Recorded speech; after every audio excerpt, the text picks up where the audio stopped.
Donc moi, d'abord bonjour à tous. Je suis donc Jean Régnier et responsable du service de médecine intensive au CHU de Nantes. Et je suis président du CNP MIR pour jusqu'à la fin de cette année. Et après, c'est Nicolas Terzi qui prendra le relais, qui est le président élu cette année. Donc, merci pour cette invitation. Moi, c'est pas la première fois que je viens au CROF. J'y viens pas tous les ans, mais presque depuis longtemps. Et c'est un... Plaisir. Hein? Avec plaisir. Ouais, ouais, pour moi aussi, vraiment avec plaisir. Puisqu'il y a un partenariat depuis longtemps. Enfin bref, on fait beaucoup de choses tous ensemble et c'est vraiment super. Donc, moi, je vous parle de la réforme des autorisations. J'ai pas de conflit d'intérêt et en même temps, j'en ai sûrement plein, hein, puisque je suis président du CNP, je suis responsable d'un service, etc. Et la réanimation me tient beaucoup à cœur et c'est vrai que donc eh ben, on a tendance à présenter les choses de façon un peu différente. Bon, vous le savez, ça fait euh, beaucoup de fois que je présente cette diapo, mais depuis la crise Covid, on sait qu'un pays peut ne tenir que grâce à une de ces structures, des pays d'ailleurs, hein, parce que c'est vrai pas que pour la France, pour l'Italie, etc. Et si nos pays ont tenu pendant une telle pandémie, c'est parce que nos services de réanimation ont tenu, ont su s'organiser, se réorganiser, collaborer, inventer des choses. Et, euh, et ça, je le redis parce que c'est oublié maintenant. C'est oublié. C'est-à-dire que plus rien ne sera jamais comme avant, c'est pas vrai. C'est revenu un peu comme avant et il faut qu'on se batte au quotidien, tous, pour que personne n'oublie ça et en particulier les tutelles dont je vais reparler tout à l'heure. Alors vous savez que cette crise Covid, elle avait permis d'identifier des problématiques, des problèmes qu'on connaissait un peu tous. D'abord, les soins critiques, il y avait une gradation à trois niveaux qui complexifiait beaucoup les choses. Les USC, qui étaient l'amont et l'aval de la réanimation, mais pas pour tout le monde, qui n'avaient aucune condition d'implantation, donc il y avait plein d'USC isolés, qui avaient des hétérogénéités de fonctionnement, de case mix, de beaucoup de choses, et qui pour beaucoup, n'avaient pas vraiment une activité qui relevait de soins critiques. La réanimation, les soins critiques, c'était aussi un secteur d'activité où il y a de très fortes tensions en ressources humaines. Ça n'a pas changé.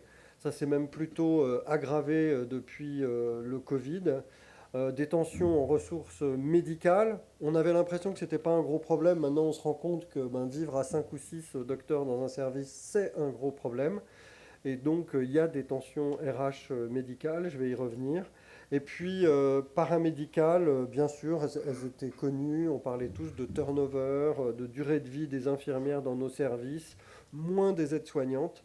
On savait, et on le sait peut-être finalement encore plus maintenant, qu'un service de réanimation peut fermer en partie et parfois est menacé complètement faute de personnel. Troisièmement, il fallait améliorer la fluidité des parcours des patients. Et tout ça, ça veut dire quoi? Ça veut dire qu'il faut qu'il y ait plus de lits disponibles en réanimation. Et donc faire en sorte que ne viennent que les patients qui doivent y venir et que ceux qui doivent en sortir sortent le plus rapidement possible. C'est une des principales raisons. Le mode de financement des soins critiques, j'en reparlerai tout à l'heure aussi. Vous savez tous, surtout ceux qui ont été ou seront chefs de service, à quel point c'était une gabegie. Certes, il y a un forfait, mais on ne sait jamais ce qu'on gagne. Et les soins critiques étaient qualifiés de déficitaires, toujours structurellement déficitaires. Donc c'est une espèce de danseuse dont tous les hôpitaux ils veulent en avoir une, tout en disant bien ça coûte très cher, donc on fera avec ce qu'on a. Et puis, il n'y avait pas de pilotage territorial. Il y en a eu des imposés pendant la crise Covid. Un des plus célèbres, ça a été celui de Mulhouse, où l'équipe de Mulhouse, on le voyait tous les soirs à la télé, hein, était obligée de se réorganiser en catastrophe. Ce n'était pas un pilotage, c'était une réaction face à l'urgence, mais ils ont quand même piloté. Et puis ça s'est étendu au reste de la France en situation de crise. Mais vous savez comme moi qu'il n'y en a pas vraiment. Il n'y a pas de stratégie d'adaptation capacitaire. D'ailleurs, on ne sait même pas combien il faut de lits de réanimation dans une ville. Et je ne vous le dirai pas plus. On ne sait toujours pas exactement combien il faut de lits et comment gérer cette solution. Mais en tout cas, ce qu'on pense et ce que ça a montré, c'est qu'on pouvait, les services de réanimation étaient en capacité d'avoir une certaine souplesse d'organisation. Et j'y reviendrai là aussi. Donc les objectifs de la réforme, c'était de bâtir une véritable filière de soins critiques davantage intégrée, homogène, garantissant mieux la qualité des prises en charge et mieux à même de répondre aux situations sanitaires exceptionnelles. Bon, je passe rapidement. Vous savez à peu près tous maintenant qu'il y a eu trois documents clés. Le rapport de l'IGAS dont tout le monde a à peu près parlé ou beaucoup l'ont lu. La feuille de soins critiques 2022-2025 qui a été édictée par la DGOS, enfin le ministère pour faire court, et puis le décret qui a été publié et dont je vais reparler. Alors la feuille de route, elle avait 5 axes. Donc bâtir la filière de soins critiques, fluidifier les parcours pour répondre aux accroissements prévisibles qu'on connaît tout le temps, hein, depuis toujours, la grippe, les pics d'activité, une explosion à Toulouse, etc. Il peut y avoir des accroissements qui sont assez prévisibles, c'est les épidémies annuelles, et puis plus imprévisibles, c'est le Covid, c'est l'explosion à Toulouse et autres. Lever les fortes tensions sur les ressources humaines médicales et paramédicales, on en est encore loin, mais on travaille dessus. Compléter les leviers de pilotage et d'animation territoriale et aménager une élasticité de l'offre de soins, j'y reviendrai. Alors, les axes, les points forts du décret, premièrement, il y a deux volets dans ce décret, hein. Le premier relatif aux conditions d'implantation de l'activité de soins et le second relatif aux conditions techniques de fonctionnement de l'activité de soins critiques. Un des premiers points très importants, on parlait tout à l'heure de 3 niveaux, il y en a un qui a été supprimé, c'est le terme USC qui est remplacé par une unité de soins intensifs polyvalents, les USIP. Et puis, donc, il y a 2 niveaux, hein, je vais y revenir, les réanimations et les unités de soins intensifs. Donc, il y a 4 types de soins intensifs. Les USIP contiguës à une unité de réanimation qui constitue le plateau de soins critiques. Et ça, c'est pas encore rentré dans nos têtes à tous, pas facilement. Maintenant, ce que vous appelez votre service, eh ben, c'est ce que les administratifs vont appeler de plus en plus le plateau de soins critiques. L'AREA et l'USIP, c'est le plateau de soins critiques de votre établissement. Et donc, il peut y en avoir plusieurs dans des établissements qui ont 2 réanimations et 2 USIP attenantes, etc. C'est ça la définition maintenant de la structure. Il y a les USIP dérogatoires, c'est celles qui sont non contiguës à l'unité de réanimation et celles qui sont dans des établissements sans réanimation. Dans ce dernier cas, elles doivent rester, et vous verrez, il y aura une pression pour fermer les anciennes USC. Elles doivent rester assez exceptionnelles. Et puis, il y a les USI de spécialité dont on distingue 2 types. Celles qui peuvent exister dans un établissement sans service de réanimation. Donc, c'est les les USIC, les cardio, les USI NV et les USI d'hémato. Pourquoi les USI d'hémato ? Je dois vous dire que c'est pour éviter que vous posiez la question, parce que ça nous a tout de suite paru aberrant. Qu'il n'y ait pas plutôt des réanimations à côté des services d'hémato, c'est en fait dans les centres de lutte contre le cancer, il y avait beaucoup d'USC dans ces structures, et donc qui étaient attenantes, pas loin, enfin qui servaient pour les malades d'hémato ou aussi d'oncologie. Et donc, c'est pour ça qu'il y a eu la demande de la spécialité. C'est pas la spécialité elle-même, c'est pour la seule USI de spécialité pour laquelle c'est pas la spécialité elle-même qui l'a demandé, mais c'est les structures, hein, c'est-à-dire les établissements. Voilà. Et enfin, les USI de spécialité, toujours dans un établissement disposant d'un service de réanimation, c'est les USIR, c'est les USI pneumo qui s'appellent maintenant USIR, les USI néphro et les USI gastro. C'est pas obligatoire du tout, hein. Ils ne vont pas forcément en ouvrir quand il n'y en a pas, mais c'est décrit comme ça. Alors les conditions d'implantation, comme je vous ai dit, le terme USC est remplacé par USIP. Alors ça veut dire qu'il y a des USC qui vont disparaître. Comment elles vont disparaître ? Eh bien là, on est encore dans un grand flou. parce qu'il y avait une structure qui était pensée, c'était les unités de soins renforcés, les USR, qui étaient schématiquement des unités pour lesquelles on devait mettre des malades lourds en soins, mais pas lourds en surveillance, pas des malades de la filière soins critiques. Vous savez, c'était tout. À chaque fois, vous connaissez ça, hein, les services de chirurgie digestive qui voulaient absolument une USC parce qu'ils disaient qu'ils avaient des malades lourds. Ce n'est pas du tout forcément des malades de soins critiques. Et il y a d'autres exemples comme ça. C'est plutôt des unités de soins renforcés, des services de médecine aussi, hein. La médecine interne se bat beaucoup pour ça. On a eu des réunions très très intéressantes. Et tout le monde est d'accord pour dire que ça correspond à un besoin. Mais pour le moment, la discussion avec la DGOS est arrêtée parce que ils ne savent pas en fait comment le faire. C'est-à-dire que quand il y avait une USC, ça leur va bien d'appeler ça USR, mais ça ne correspond pas aux besoins des services. Eux, ils voudraient tous 4 lits d'USR dans leur service. Ça correspond à ça, les soins renforcés. C'est-à-dire, dans mon service, j'ai des malades plus lourds, mais on ne va pas faire une unité juste de soins infirmiers pour des malades plus lourds. Ça ne correspond pas vraiment aux besoins, donc les discussions ont beaucoup à choper là-dessus et se sont arrêtées. Le deuxième point, c'est le financement. Comment elles sont financées, sur quels critères, etc. Donc pour le moment, les discussions sont en stand-by au niveau de la DGOS. Donc ne me demandez pas, je ne sais pas quand ça va reprendre. On n'a pas d'agenda avec la DGOS sur ce sujet. Et puis ce qu'ils ont inventé là, ce qui est sorti du chapeau depuis très très peu, qui nous a consternés, franchement, parce que c'est à l'opposé de la philosophie du décret et de l'évolution, c'est à l'opposé du cours de l'histoire, c'est de dire, bon, ben, quand vous ne saurez pas quoi faire aux ARS, ben, vous garderez les USC, provisoirement. Mais provisoirement combien de temps? Provisoirement sur quel financement? Est-ce qu'elles sont encore dans la filière soins critiques ou plus dans la filière soins critiques? Personne ne le sait. Donc ça, vous en avez peut-être déjà entendu parler au niveau de vos ARS. C'est quelque chose de, franchement, pour nous, consternant. On s'y oppose. Opposez-vous aussi à ça, parce que ça correspond à rien. C'est juste pour essayer de ne pas déplaire trop à certaines structures. Voilà. Et de ne pas qu'il n'y ait pas une levée de bouclier. Voilà. Donc voilà pour ces longues. Donc la réanimation, il n'y a rien de changé. C'est les patients qui vont prendre en charge, les services qui vont prendre en charge les patients susceptibles ou présentant une ou plusieurs défaillances d'organes. Et puis, par contre, l'unité de soins intensifs polyvalents contigus, eh bien, vous voyez que ça, on ne sort pas de la définition antérieure, hein, des USC, on en est très très proche. C'est des patients qui sont susceptibles de présenter une ou plusieurs défaillances aiguës, et c'est clairement écrit, et on s'est battu pour que ce soit écrit.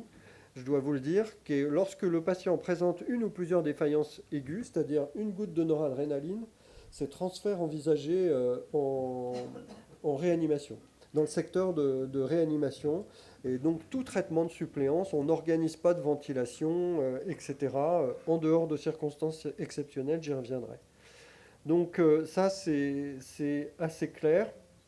Pour les unités de soins intensifs dérogatoires, c'est exactement le même cahier des charges, sauf qu'il n'y a pas de service de réanimation dans la structure le plus souvent, quand elles existeront, et donc il faudra qu'elles passent, comme avant ces USC isolés, des contrats, des partenariats avec les services de réanimation du secteur.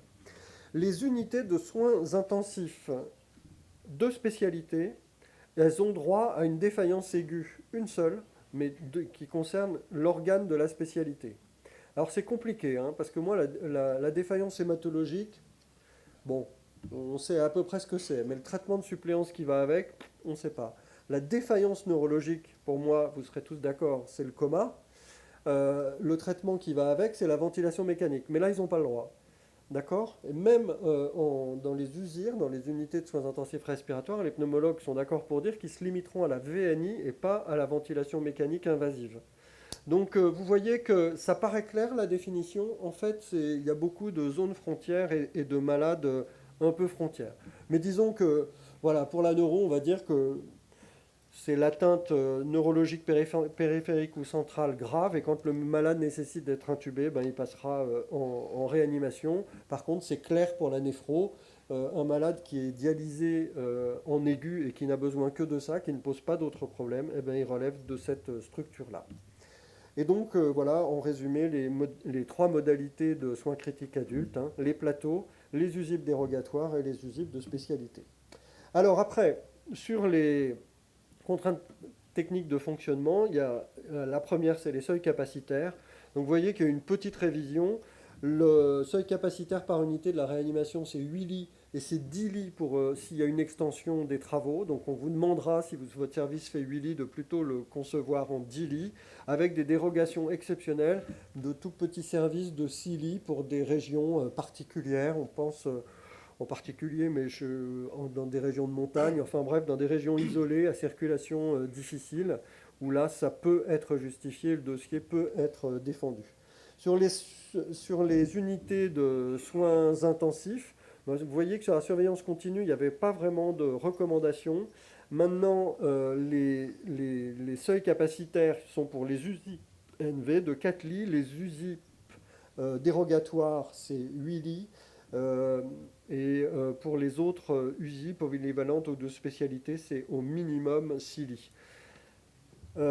Pour le personnel non médical, alors c'est là qu'il y a les plus grosses avancées que vous connaissez, je vous les rappelle là, parce que là, quand on arrive aux autorisations, ben, il faudra que ce soit respecté le plus rapidement possible, dans les 5 ans maximum.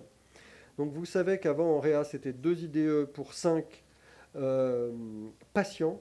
Maintenant, c'est 2 IDE pour 5 lits ouverts qui doivent être présentes. Donc ça, c'est un gros changement, hein. Il n'y a plus les calculs sur la moyenne capacitaire. Beaucoup des hôpitaux on avait fini par leur faire abandonner ça, mais là maintenant, c'est écrit dans le texte. Et il y a une trajectoire pour 2 IDE pour 4 lits ouverts. C'est une trajectoire qui est écrite. Ça veut dire pour nous, c'était une espèce de petite victoire, c'est-à-dire que les autorités acceptaient l'idée qu'on tende vers ça, mais ça n'est pas encore gravé dans le marbre. Il y aura une évolution, c'est conditionné à une évaluation de la charge en soins dans les services de réanimation, et elle va être assez compliquée à faire. Mais en tout cas, ils ont accepté d'écrire cette trajectoire, donc c'est un progrès. Pour les AS, c'est 4 lits ouverts aussi, donc c'est en ce sens que c'est réellement un progrès, il n'y aura plus de discussion sur ce côté-là. Et puis il y a une avancée pour les unités de soins intensifs. Maintenant, c'est une infirmière pour 4 lits ouverts de jour et de nuit et les week-ends et jours fériés. Par contre, pour les AS, ça reste une AS pour 8 la nuit. C'est la seule différence, mais c'est bien une AS pour 4 lits ouverts le jour. Donc ça, c'est des points très importants et qui ne seront plus négociables. Autre point très important qu'on a fait rentrer, parce que ça paraît un peu dérisoire comme ça, mais ça va vous faire gagner des ETP. Maintenant, c'est un masseur kinésithérapeute en mesure d'intervenir 7 jours sur 7 dans l'unité. Alors, ce n'est pas des ETP encore bien chiffrés, etc. Mais vous voyez ce que ça veut dire. Ça veut dire qu'ils doivent mettre à disposition. Ce n'est pas une mise à disposition en plus. C'est quelqu'un qui est dans l'équipe. De même que la psychologue. C'est une psychologue. Donc, c'est intégré à l'équipe. C'est des petits pas, je suis d'accord avec vous, mais c'est des petits pas vers le mieux quand même. C'est plus le en tant que de besoin comme il y avait avant et qui reste pour le diététicienne, ergothérapeute ou personnel à compétences biomédicales.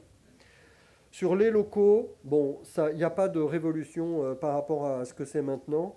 Et pour information d'ailleurs, la prochaine RFE du CNP, ce sera sur les locaux des services de réanimation pour l'année prochaine. Par contre, ce qui est demandé, c'est que les locaux, et dans vos restructurations ça comptera beaucoup, c'est que les locaux d'USIP soient les mêmes que ceux de réanimation.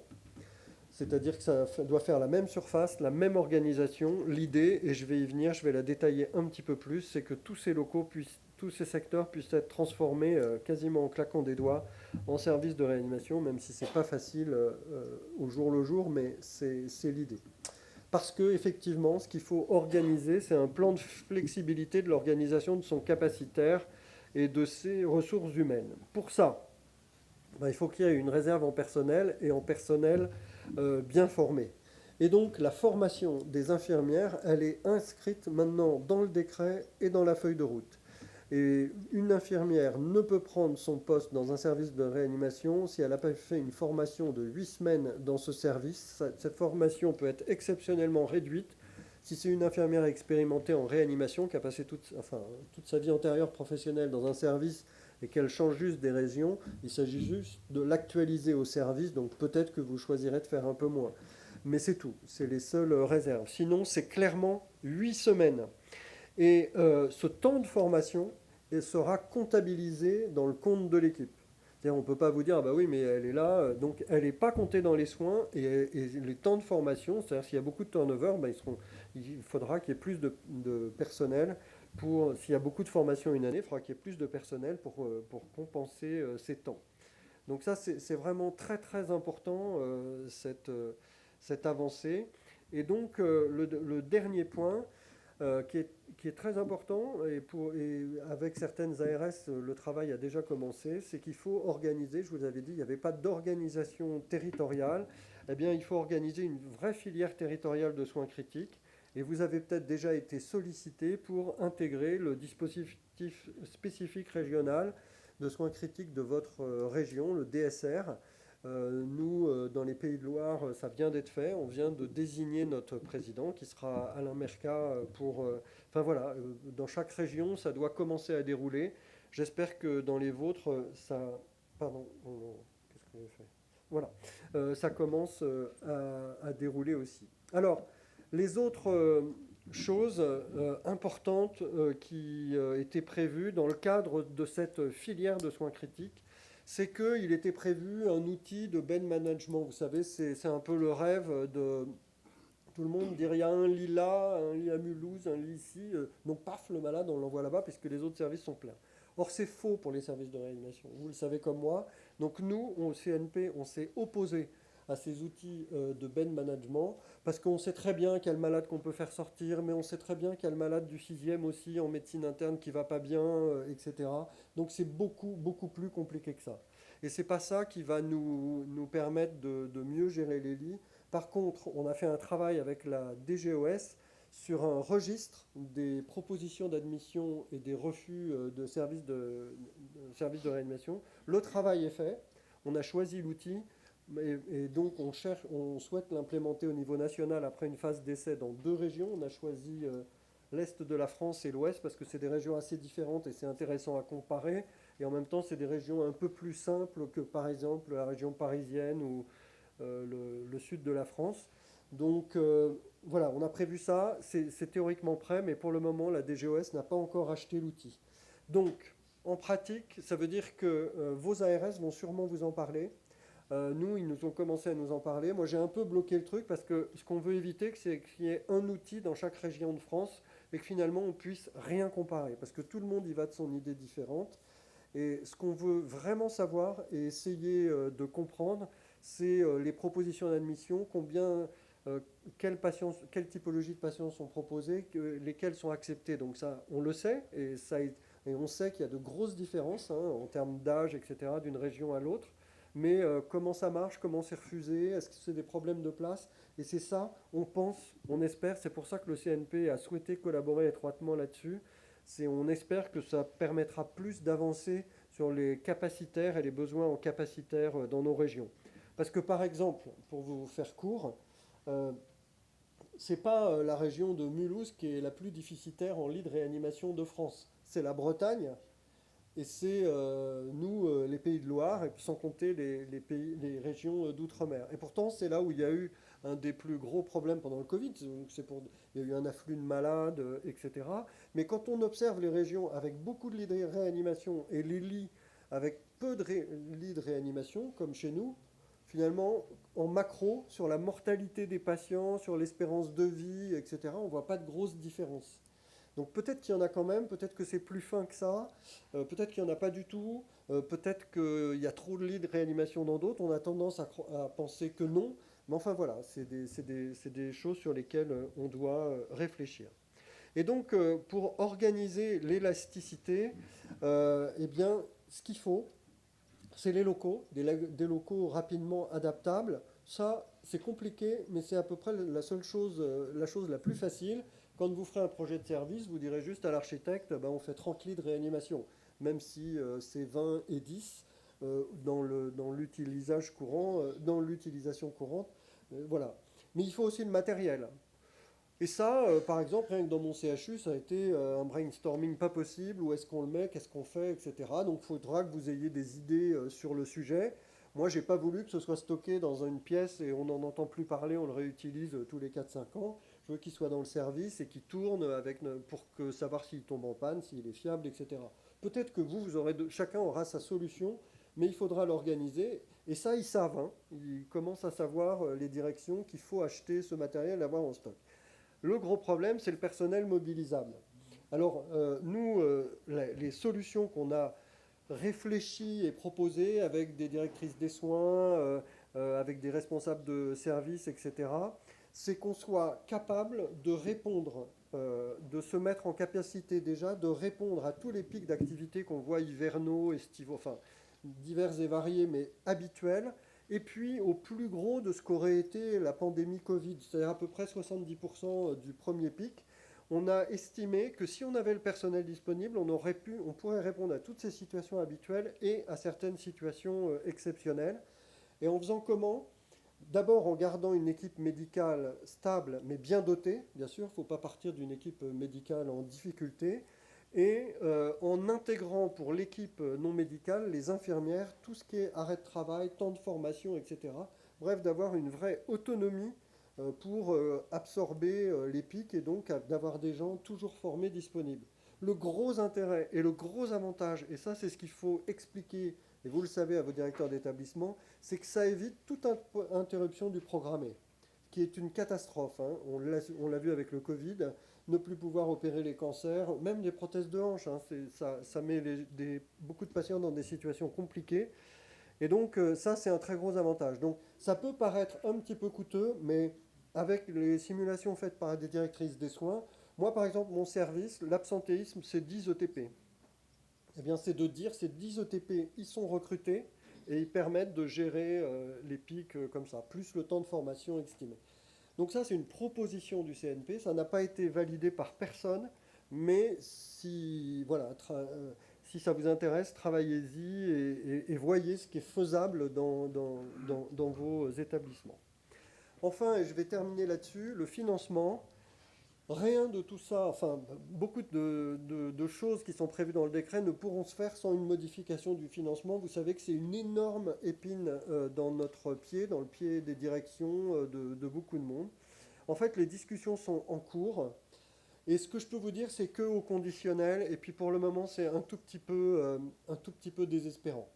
C'est-à-dire que maintenant, ce qui est envisagé, c'est qu'il y ait deux parts dans le financement. Un financement socle, où schématiquement c'est fait pour structurer votre service, le basique de votre service, et puis un financement à l'activité qui est fait pour financer vos pics d'activité, le matériel spécifique que vous avez, etc. Et donc il y a des grosses discussions avec la DGOS. Nous, CNP, on a demandé que soit intégré le personnel non médical et le personnel médical. Parce que un service de réanimation sans équipe médicale, voilà. Pour le moment, ils ont refusé le personnel médical parce que c'est pas prévu, le nombre n'est pas prévu dans le décret. Par contre, ce qu'ils ont accepté dans le personnel non médical, c'est des choses qui ne sont pas prévues dans le décret, enfin des personnels qui ne sont pas prévus dans le décret, c'est-à-dire par exemple les infirmières référentes, les secrétaires, enfin j'en oublie, excusez-moi, mais voilà, dans le décret, il y a infirmière, aide-soignante, après ça devient beaucoup plus flou pour kiné, etc. Eh bien ça, ils ont accepté nos simulations pour le mettre dans le socle. L'activité, le personnel médical serait dans l'activité, bref, c'est très très contrariant. Mais il y a un énorme problème, c'est que nous, ce qu'on voulait, c'est que le financement des services de réanimation, s'il est là, il devienne ça. Puis après, effectivement, on discute à l'intérieur. Eh ben, ils ont dit ça va rester comme ça. Pour le moment, on n'a pas d'argent, donc ça ne va pas augmenter. Donc vous voyez que on a beau discuter des clés de répartition du financement socle, du financement à l'activité, donc c'est plutôt un montant constant. La répartition socle activité, ben, on ne sait pas, et à quelle échéance les travaux vont être terminés, Là, celui qui s'occupait du dossier au ministère est parti, une nouvelle personne vient d'être nommée, ça va prendre du temps. Bref, est-ce qu'il y aura un grand bouleversement dans nos services? Pour le moment, j'espère que d'ici 4 ans, quand même, ça aura avancé. Donc en conclusion, vous le savez, les renouvellements d'autorisation sont en cours. Il faut vraiment veiller au respect des normes en personnel. Alors après, on vous dit, est-ce que c'est dans l'année, est-ce que c'est dans les 2 ans, dans les 5 ans? Moi, je dis toujours, c'est le plus vite possible. De toute façon, alors évidemment, il n'y a pas assez d'infirmières qui sortent des écoles d'infirmières, on le sait, il y a des difficultés, mais il faut vraiment que ce soit une priorité. Deuxièmement, il faut prévoir et organiser l'élasticité capacitaire, je vous en ai beaucoup parlé. Et enfin, vraiment, ce qui va beaucoup, beaucoup changer pour nous, c'est l'organisation territoriale. Un service de réanimation va plus être une tour d'ivoire dans un établissement. Il va s'occuper des usibles dérogatoires, il va travailler avec les autres services de réanimation. Il y aura une meilleure répartition des malades, enfin, on espère, et beaucoup plus d'échanges entre nous. Voilà, je vous remercie. J'étais un peu long. Merci beaucoup. Nous n'allons pas refuser les questions, d'une part, et nous allons nous mettre aux normes parce que nous allons même finir à l'heure. Super.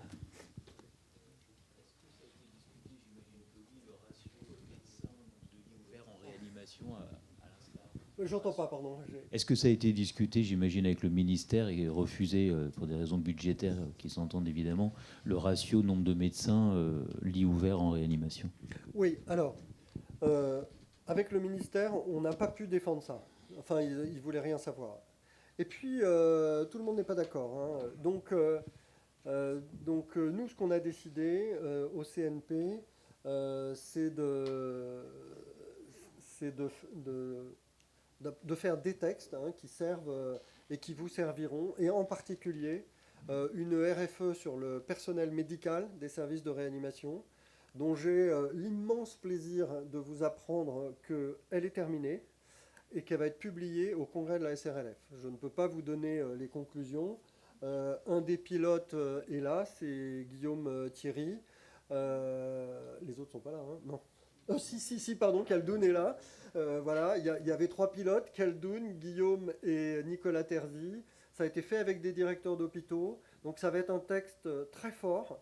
Vous savez que les tutelles elles regardent beaucoup ce genre de texte, des recommandations professionnelles pour peu que la méthodologie ait été bien faite.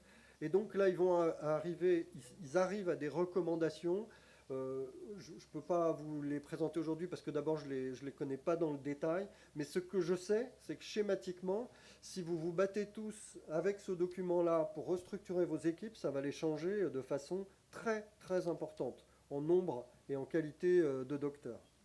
C'est-à-dire que schématiquement, vous savez tous qu'on a parlé d'un ratio de 0,7 équivalent temps plein, parlé de réanimation. Eux, ils ont eu une approche très différente et beaucoup plus intelligente. Plutôt que de parler directement de ratio, ce qui effraie un peu tout le monde, ils ont dit, qu'est-ce que fait un docteur? Quel est le besoin? Combien de temps il passe à faire ci et ça? Et vous verrez que je pense qu'on n'arrive pas si loin de ça. Et donc, ça va être très structurant pour vos services. Moi, je suis très, très content que le CNP et ce groupe de travail est achevé en temps et en heure. Et ça va vous être présenté. Il va y avoir une session spéciale au congrès de la SRLF. Je fais une petite pub pour cette session. Allez-y parce que c'est vraiment, ça va être fondateur. Jean, il y a un point que tu n'as pas abordé qui me paraît assez nouveau, mais qui fait l'objet d'un petit paragraphe dans le décret. C'est l'admission en réa adulte des enfants de 15 à 18 ans. Ouais. Ça concerne probablement plus les hôpitaux extra-universitaires. Ouais. Moi, je l'ai lu tel que ça validait l'admission en réa adulte des enfants de 15 à 18 ans, mais ce n'est pas d'une clarté absolue. Je ne sais pas si vous avez la même lecture. Oui, alors... bon, pardon. Donc, le GFRUP, c'est-à-dire les réanimateurs pédiatres, fait partie du CNP-MIR, donc on a beaucoup, beaucoup d'échanges avec eux. Et les réanimations pédiatriques, je ne sais pas si vous le savez, moi je l'ai réalisé avec eux, il n'y en a que dans des CHU. Il n'y en a pas dans des hôpitaux, il n'y en a plus, en tout cas dans des hôpitaux non U, premièrement. Donc ils ont un nombre limité et ils ont des problèmes capacitaires qui sont très très importants. Alors dans les rénovations capacitaires, ils arrivent à se battre pour avoir un peu plus de lits. Je sais qu'à Nantes, il y a un nouvel hôpital, ils ont réussi à avoir assez nettement plus de lits, mais ce n'est pas le cas partout. Et donc ils ont parfois un besoin qu'on prenne en charge temporairement des patients, des patients macroscopiquement adultes, même s'ils n'ont pas 18 ans. Et effectivement, on a validé avec eux la possibilité que nos services de réanimation, même s'ils n'aiment pas ça et on n'aime pas ça nous, parce que ça, ils ont beau être costauds, c'est encore des enfants, c'est pas exactement la même approche, etc. Mais en tout cas, qu'on prenne temporairement, sous couvert d'un échange avec le service de réanimation pédiatrique, ces enfants. Voilà. C'est-à-dire que moi, perso, avant, je ne sais pas comment tu faisais, Pascal, mais moi, perso, avant, en particulier quand j'étais à La Roche, je refusais les enfants de moins de 18 ans. Je disais non, ils doivent aller en réanimation pédiatrique. Et c'était ce que voulaient les pédiatres. Maintenant, je pense que je dirais, ben, ok, je le prends pour 24-48 heures, le temps que tu fasses une place. C'est prévu maintenant, on est tous couverts pour ça. Au niveau de l'ARS, pour le dossier d'autorisation, à Mulhouse, ils nous ont demandé de faire un protocole, enfin d'écrire de noir sur blanc l'échange qu'on a avec les pédiatres, parce qu'on n'a pas de réanimation pédiatrique en extra-universitaire, mais que ce soit statué que si besoin, enfin on déroule un peu ce qu'on fait en fait, mais que ce soit écrit dans la demande de dossier d'autorisation qu'il y a à rendre là, quoi. Ce qu'il y a dessus, mais ça m'étonne pas, hein, ce qui se passe là, ça m'étonne pas, c'est ce qu'ils vont faire à peu près partout. Ce sera à nous d'éviter les dérives après. Mais les réanimateurs pédiatres, en tout cas ceux avec qui on bosse, ils sont très vigilants à ça. Merci beaucoup pour votre présentation et merci beaucoup pour le travail que vous faites à la fois au CNP et au CEMIR pour promouvoir la réanimation au sens général, à la fois MIR et MAR. Ma question porte sur la réorganisation dans les hôpitaux généraux des soins intensifs cardio, puisque d'après ce que j'ai compris, maintenant, dans les soins intensifs cardio, il faudra que la continuité de soins, la permanence de soins, soit assurée au moins par un médecin qui ait une compétence de MIR ou MAR. Donc ma question, voilà, justement, je veux avoir des informations là-dessus. Non. Alors, d'abord, c'est il y avait aussi, pas que pour la cardio, hein, il y avait aussi pour les usines pneumo, etc. Et il y avait une crainte que le réanimateur fasse la permanence des soins, de tous les soins intensifs. Et en fait, donc, on a bien fait écrire, et c'est écrit, que page 9, parce que j'en ai discuté avec un autre collègue cette semaine, il y a une phrase qui est très claire qu'on a fait rajouter, enfin, qui veut dire en clair, le réanimateur, il ne sort pas, sauf pour aller voir un malade dans les étages, mais il ne s'occupe pas des autres unités. Son activité est dédiée au service de réanimation. Alors maintenant, ce qu'il aurait demandé, oui, et ça, nous, on espère un peu que ce sera un frein à l'ouverture de soins intensifs un peu partout, comme on en a vu, hein, parce que c'était pas vraiment soumis à autorisation, etc. Et les gardes, souvent c'était un peu bancal, c'était l'interne avec le téléphone, un senior vaguement au téléphone, etc. Donc maintenant, ils devront avoir une formation en soins critiques, tous. Que ce soit les cardiologues, les pneumologues. Pour les cardiologues, c'est le moins compliqué quand même, hein, parce que dans leur formation, ils ont tous un parcours en soins critiques. Alors je ne sais plus comment ils valident ça, Nadia, tu sais peut-être, je ne sais pas, mais... Ils doivent avoir un stage dans un service de médecine intensive réanimation / réanimation CCV, mais je ne suis pas sûre que c'est validé cette histoire-là. Voilà, donc ils seront tous... Et puis pour la pneumo, pardon, c'est pareil, ils auront des formations. Et en plus, ils devront avoir un pneumologue d'astreinte pour répondre aux questions spécifiques de pneumologie. Donc ça a upgradé leur permanence des soins. Et nous, c'est pas pour les mettre dans la difficulté, mais c'est pour que les malades soient mieux pris en charge et pour éviter aussi tout risque de dissémination. Voilà. Mais ça ne sera pas à la charge des réanimateurs dans leur service. Pardon ? Oui, c'est ça. En pneumo, ils ont une option soins intensifs, en néphro aussi. Et il n'y en a qu'une qui n'est pas validée, pour être complet, excuse-moi. Il n'y en a qu'une qui n'est pas validée, c'est celle des pathogastro. Et pour des raisons que je ne sais pas. Pour neurologie, c'est la même chose USINV. Oui. Ils doivent avoir validé leur... J'ai une question. Avec le décret, on a réussi de mettre aux normes chez nous, à Vichy, les infirmières, les aides-soignants. On Ça y est, bloqué. tu l'as fait, c'est à l'heure? Oui, c'est bon. Bah, c'est bien. Hein. Seule chose, c'est le psychologue et kiné. Ouais. Parce que c'est écrit un kiné. Ouais. 7 jours sur 7. Ouais. Alors là, un kiné qui est disponible tous les week-ends, c'est impossible d'en trouver. Non, non. Alors, l'idée du kiné Donc, 7 jours on est sur quatre, 7, ça. l'idée du kiné 7 jours sur 7, c'est que ça les oblige à calculer en équivalent temps plein, mais après, tu fais ce que tu veux. Parce que ce d'autant que maintenant, il y a des publications qui commencent à suggérer que ça sert à rien de faire de la kiné tous les jours aux malades et qu'il faut respecter une espèce de repos comme du sportif, quoi, le week-end. Donc, ça tombe bien pour les kinés, mais ce que ça permet, alors c'est pas un chiffre idéal parce qu'on sait très bien, je sais pas quelle est la capacité de ton service, mais moi j'ai un service, enfin c'est un service de 30 lits chez nous, 25 lits de réa et que 5 lits du SC.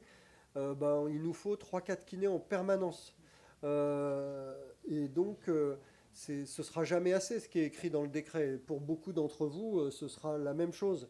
Mais déjà, c'est une pression sur les directions pour dire qu'un kiné juste mis à disposition, c'est plus ça. C'est un kiné qui intègre, au moins un kiné qui intègre l'équipe.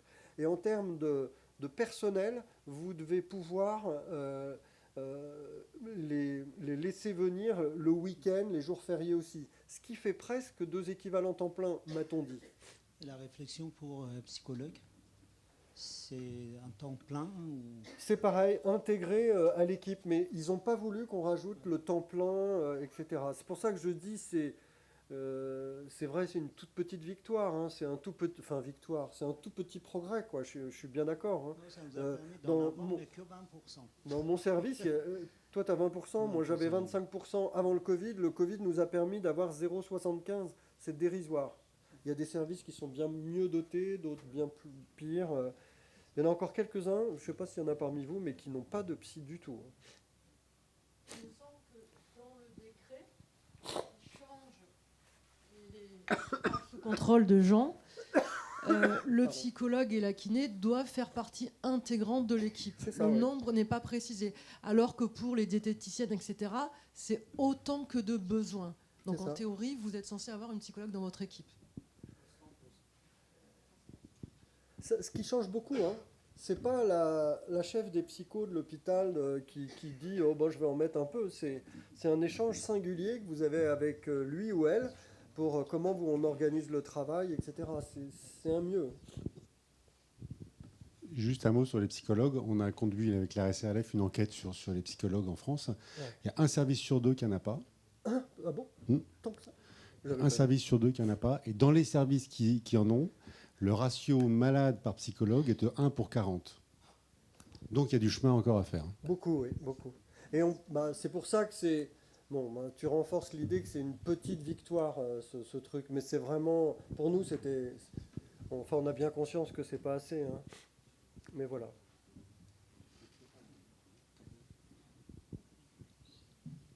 D'autres questions? Merci Jean. Merci à vous.